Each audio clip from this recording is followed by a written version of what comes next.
Dosa stop पे काम करता हूँ, शरफाबाद चार मीनार के नज़दीक। और ये इंडियन साउथ इंडियन डिश है। ये चावल और दाल की रोटी बनती है, उसमें सर चिकन की भी फीलिंग होती है, हमारे पास आलू की भी फीलिंग होती है, मिक्स भाजी की भी होती है। जो रनिंग वाला आइटम है हमारा वो चिकन चीज़ डोसा और वेजिटेबल में है आलू मसाला आलू डोसा, और इसके अलावा मक्खन मसाला आलू भी डोसा होता है।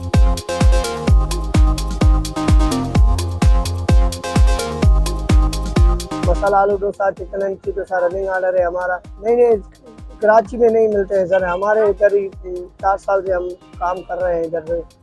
हमारे पास डोसा स्टॉप है और कहीं पर इधर नहीं है।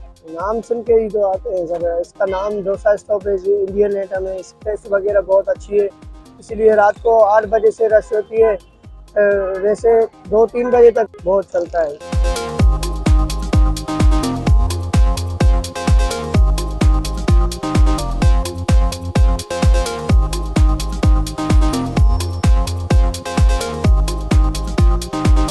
जैसे इंडिया में टेस्ट होता है, जैसे सेम वही टेस्ट है।